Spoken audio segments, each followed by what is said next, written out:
Your Honors, fellow Filipinos, good afternoon. As we begin today the impeachment trial of the Vice President, and in the days ahead, this court will undertake its constitutional task of receiving and weighing the parties' evidence, and ultimately to decide whether these pieces of evidence justify either a judgment of conviction or acquittal, guided only by its members' conscience and their solemn oath to do impartial justice. The present undertaking of this court, therefore, not only carries the weight of the Constitution, but also the imprint of our nation's history, because the Filipino people have shown that they never forget. We, as a nation, never forget. But why is the act of remembering important?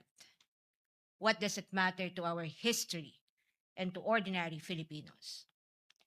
Because in this trial, the prosecution proposes that we unseat the Vice President elected to office by more than 32 million Filipino people, more than the number of votes cast for the sitting president, and much greater than any of the votes secured by each of the members of the House of Representatives who now are here to prosecute her and seek to undo this people's choice. Sa makatwid, ang malinaw na layunin sa likod ng mga paratang na ito ay ang pagpapatalsik sa isang vice-presidenteng inihalal ng mahigit 32 milyong Pilipino at bunga ng kanilang malayang pagpapasya. Whatever one's political persuasion is, the reality is that the prosecution now comes before this court to remove a vice president chosen by an overwhelming number of the electorate. You all have heard the prosecution say repeatedly that this is because they seek accountability, that the people have a right to hold their leaders accountable. This is not a matter of debate. Indeed, the people have a right to demand accountability from their leaders. What we have yet to hear from the prosecution, however, is this. When the Constitution declared under Section 1, Article 11, that public office is a public trust and that public officers and employees must at all times be accountable to the people, serve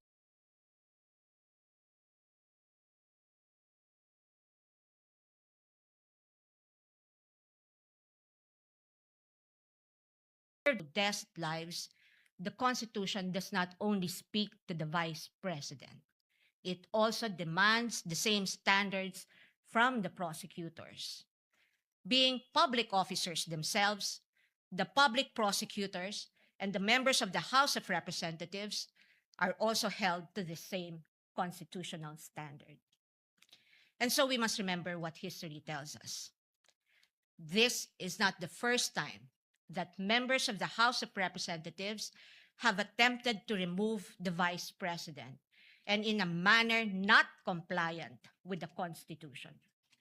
In a July 25, 2025 decision, the Supreme Court unanimously declared in Duterte versus House of Representatives, GR numbers 278353 and 278359, that the impeachment proceedings in the House of Representatives were tainted with grave abuse of discretion, rendering the articles of impeachment that the House transmitted last year to the Senate as void ab initio. Early this year, the Supreme Court unanimously denied with finality the House of Representatives' motion for reconsideration of that decision, with a reminder that while impeachment is a powerful democratic process to call out corruption and grave abuse, impeachment can be abused, and that impeachment should never be abused to maintain the hegemonic dominance of greed by shaming those who occupy high government positions into preventing them from doing what they were sworn to do. But perhaps the most enduring reminder of the Supreme Court that we must not forget in the entire course of this trial is that, in the words of the court, the rule of law that does justice is our lodestar. and that justice includes accountability. Justice includes fairness. Without fairness, there is abuse. This fairness is what our democracy is all about. It is in light of these reminders that we draw attention to certain fundamental legal principles that we think we must not forget throughout this trial. Mga batayang prinsipyo na dapat nating tandaan sa buong panahon ng paglilitis na ito, anuman ang ating kulay o politika. If we are to be true and honest to our proclaimed values, such as the pursuit of accountability, justice, and integrity in our system of government, then we must remain possessed of an unyielding resolve to ensure that the trial and judgment in this case are done in accordance with the command of the Constitution, the majesty of the law, and the discipline required by the rules. Otherwise, those who stand in sanctimonious judgment of the Vice President will send a clear message that the law can be bent when it suits the convenience of the powerful, and that justice can be sacrificed at the altar of partisan interests. Mahalagang tandaan ang mahigpit na paalala ng ating Korte Suprema. Impeachment is not a purely political proceeding. It is primarily a legal, political, and constitutional mechanism. Ibig sabihin, kailangang naayon sa batas at konstitusyon ang anumang proseso nito. According to the Constitution, it is the Senate that shall have the sole power to try and decide all cases of impeachment. This power is not shared. The Constitution gives no other body, department, tribunal, agency, or a mere committee of any of these institutions the power to try an impeachment case. The House merely initiates, the Senate tries. Yet, we have seen the Committee on Justice conduct what its chairperson, the lead prosecutor in this case, described as a mini trial, which, as we all had witnessed, became a vast fishing expedition of alleged evidence that were not even part of the impeachment complaints under its consideration and which the respondent accused was made to answer. In that mini trial, we saw how the purported pieces of evidence were curated to construct a narrative against the Vice President even before this case reaches trial. The articles of impeachment presented before this court as an exercise of the House's power to initiate impeachment cases are therefore, in sober truth, the product of an impermissible intrusion of clear constitutional boundaries.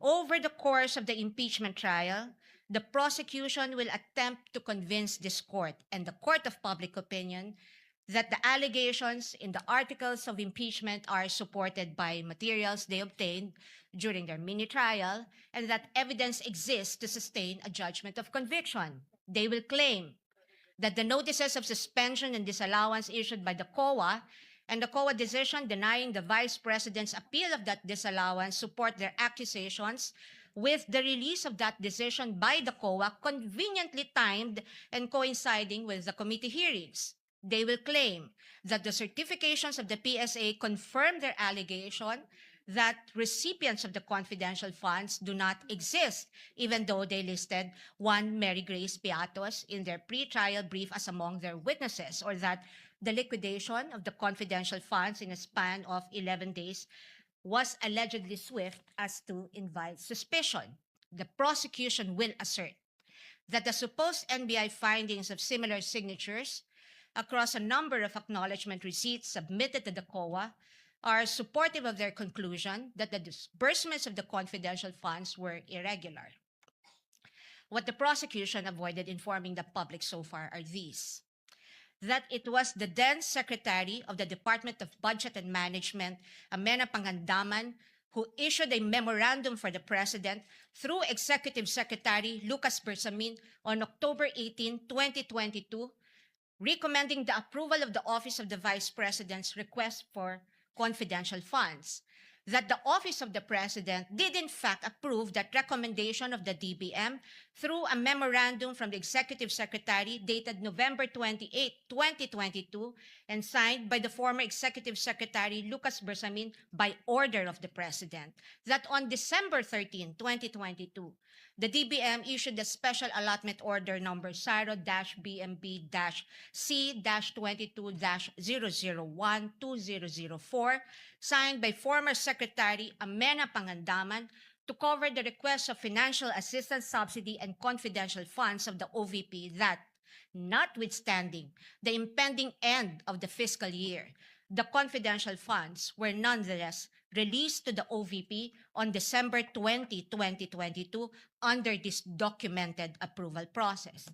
That the COA decision is far from being final, that there is a pending motion for reconsideration of that decision that, assuming arguendo, the COA denies that MR today, or while this trial is ongoing, as could plausibly happen under the circumstances, the respondent accused still has legal remedies available under the law and rules and can file a petition to question the validity of any forthcoming resolution of the COA on the MR under Rule 64 via petition for certiorari under Rule 65 of the Rules of Court, and more importantly, that nothing in the notice of disallowance or COA decision states any findings of supposed misuse of confidential funds as confirmed by Attorney Gloria Camora when she was asked on this point during the committee hearing on April 14, 2026.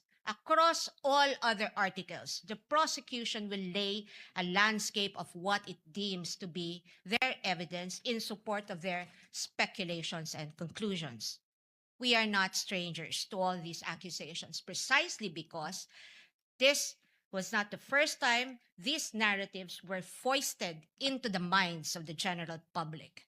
We have heard the same tales and stories of these accusations since 2024, when the House conducted its Quadcom hearings and most recently the mini trial of its Committee on Justice. But what we must not forget amid all these accusations is the fundamental legal principle that the burden of proof never shifts.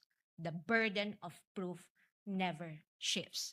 He who accuses must prove his allegations with evidence that meets not only the degree of proof required, but also meets the evidentiary standards of admissibility, credibility, relevance, materiality, and competence. We therefore should not lose sight of the core principle that the burden of proof is on the prosecution, and unless it discharges that burden, the accused need not even offer evidence on her behalf, and she will be entitled to an acquittal. This is the law then. This is the law now. And the underlying principle for this burden of proof is simple. Under our Constitution, every accused is presumed innocent until proven otherwise. An accused has in her favor the presumption of innocence, which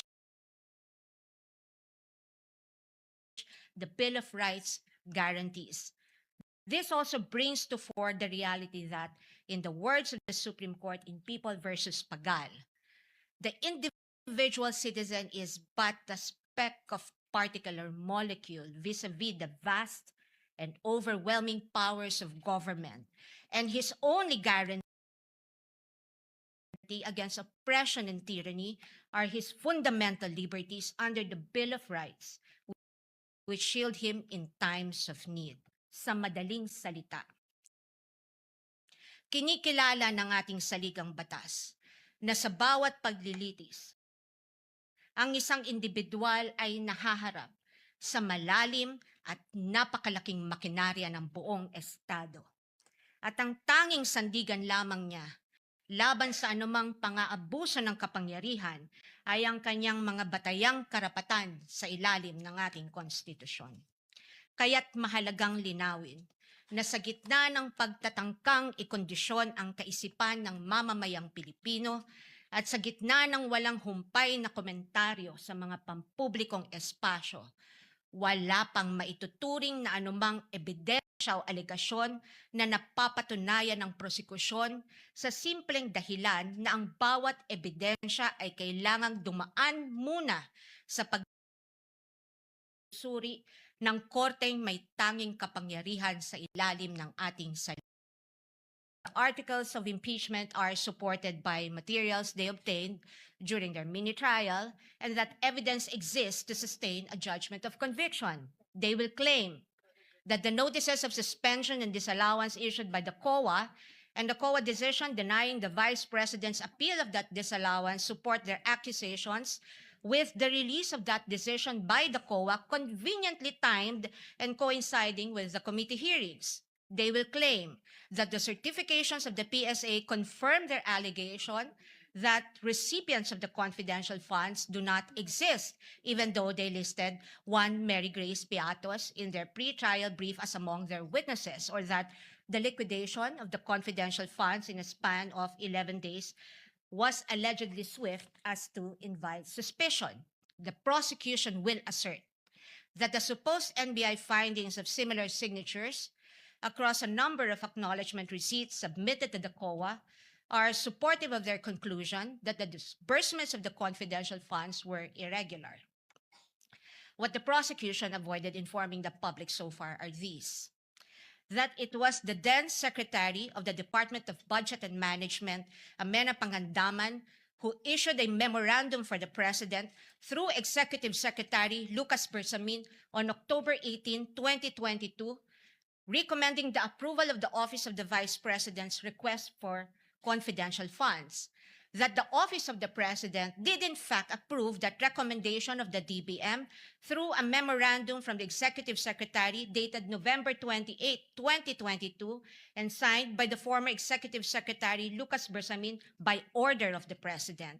That on December 13, 2022, the DBM issued a special allotment order number SARO-BMB-C-22-001-2004, signed by former Secretary Amena Pangandaman, to cover the request of financial assistance, subsidy, and confidential funds of the OVP that, notwithstanding the impending end of the fiscal year, the confidential funds were nonetheless released to the OVP on December 20, 2022 under this documented approval process. That the COA decision is far from being final, that there is a pending motion for reconsideration of that decision, that, assuming arguendo, the COA denies that MR today, or while this trial is ongoing, as could plausibly happen under the circumstances, the respondent accused still has to question the validity of any forthcoming resolution of the COA on the MR under Rule 64 via petition for certiorari under Rule 65 of the Rules of Court, and more importantly, that nothing in the notice of disallowance or COA decision states any findings of supposed misuse of confidential funds as confirmed by Attorney Gloria Camora when she was asked on this point during the committee hearing on April 14, 2026. Across all other articles, the prosecution will lay a landscape of what it deems to be their evidence in support of their speculations and conclusions. We are not strangers to all these accusations, precisely because this was not the first time these narratives were foisted into the minds of the general public. We have heard the same tales and stories of these accusations since 2024, when the House conducted its Quadcom hearings and most recently the mini-trial of its Committee on Justice. But what we must not forget amid all these accusations is the fundamental legal principle that the burden of proof never shifts. The burden of proof never shifts. He who accuses must prove his allegations with evidence that meets not only the degree of proof required, but also meets the evidentiary standards of admissibility, credibility, relevance, materiality, and competence. We therefore should not lose sight of the core principle that the burden of proof is on the prosecution, and unless it discharges that burden, The accused need not even offer evidence on her behalf, and she will be entitled to an acquittal. This and the underlying principle for this burden of proof is simple. Under our Constitution, every accused is presumed innocent until proven otherwise. An accused has in her favor the presumption of innocence, which the Bill of Rights guarantees. This also brings to fore the reality that, in the words of the Supreme Court in People versus Pagal, the individual citizen is but the speck of particular molecule vis-a-vis the vast and overwhelming powers of government, and his only guarantee against oppression and tyranny are his fundamental liberties under the Bill of Rights, which shield him in times of need. Sa madaling salita, kinikilala ng ating saligang batas na sa bawat paglilitis